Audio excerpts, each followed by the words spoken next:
Hello everyone, my name is James. I am a 1500 rated chess player here on chess.com. I wish to teach the chess skills I have with people, while simultaneously learning skills from chess players with more knowledge than I have. This channel is meant for people anywhere from 500 ELO rating to 2000 ELO. Anyone with rating 500 or less will most likely be confused with the content in this video, and would benefit more by simply playing games over and over to get a better feel for the game. On the other hand, anyone rated 2000 and above will most likely find the content not insightful and boring. These advanced players would most likely benefit from studying games from high-level opponents, and or by studying deeper into chess opening theory. So, if you're around the 500-2000 ELO rating range, please enjoy this analysis and comment on any questions you may have. With all that out of the way, let's hop into the game. This game is against Sahil Sakdev 21 from the United States and starts with the Van Kruij's openings, e3, and I take center with e5. We then have b3, d5. Bringing us to the Nimzowitsch Larsen attack, classical variation.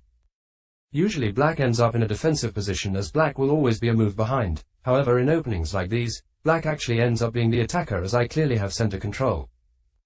Bishop b2, and bishop d6, knight f3, bishop g4, h3, xf3, queen xf3 are then played. And now I play a severe blunder with e4. The idea is to attack the queen while taking space. However, this is completely wrong as it opens up his b2 bishop and makes my king side extremely weak. He plays queen f5, and I play knight e7. Best move for me was knight f6, to block his bishop's attack. However, I played poorly in the opening for this game. Queen g5 is played and now I have to give up at least one pawn. We have f6, and queen x, g7. Rook f8, now I lose my other pawn queen x h7. I am now down 2.8 evaluation in the opening, which is a horrible way to start the game. I contemplate resigning at this point, but it is important to never give up. You will see why soon. Queen d7 is played attempting to give my king an escape square. Queen h5 is played putting me in check, and I am able to slide to d8. We both active our knights with knight a3, knight c6, and we avenue bishop b5, pinning my knight. a6 is played trying to kick out his bishop, and he trades pieces, bishop xf6, pawn xf6. Note that usually it is a bad idea to double your pawns like this when you can just take with queen. However, I realize I already moved my king earlier so can no longer castle, and I realize my rook will have a hard time being activated, so opening the b file in this situation actually works out for me. White castles long, and I play best move pawn f5, which achieves two things, connects my pawns and also attacks his queen. He counterattacks with queen g7, putting pressure on my rook. I play king b7 to connect my rooks. He plays an interesting move, pawn c4, which is an inaccuracy as it only weakens his king in my opinion. Rook g8 is played telling his queen to kick rocks, queen f7 is played and I play rook af8 insisting that his queen must leave. He slides to h7. And I can now grab the free pawn on g2. We have pawn cx d5, and he gladly undouble my pawns with cx d5.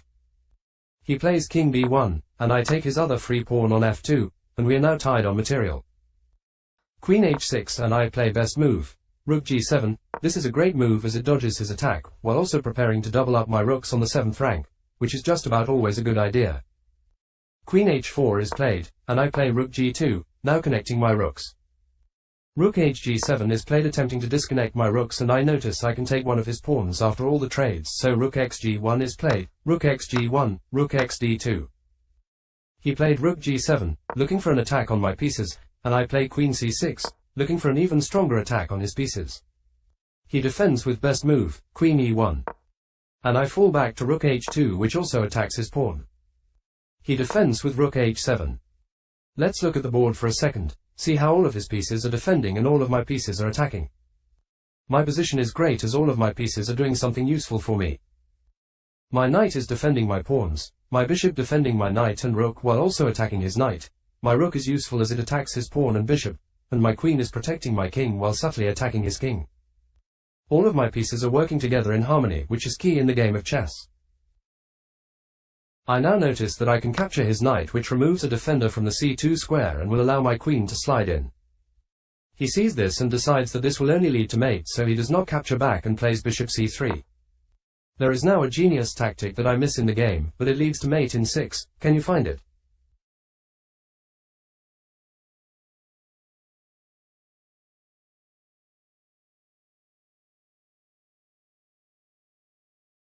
That move is the Brion rook h1 as it pins the queen to the king and queen cannot capture on h1 since after queen c3, there is mate on both c1 and b2, and white's queen simply cannot defend both. Unfortunately I miss this idea and play pawn d4 which allows my knight to hop into the action, ex d4, knight d5. He plays rook f7, creating a fruitless attack on my f5 pawn. I drop my bishop back to b4, realizing he cannot take back as there will be mate in 2. In hindsight I should have just taken his bishop with my knight, but either way, I am completely winning. He plays rook x f5, and I take his bishop with bishop x c3, again, I should have just taken with my knight.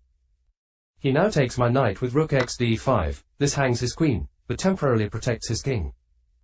Rook c5 is played, and I play queen d6, counterattacking, he defends with rook c4. Rook x h3, and we have king c2.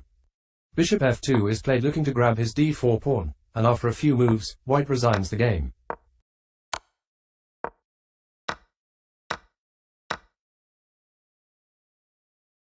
Here are some of the stats for the game. Please let me know if you have any questions about the game or questions in general.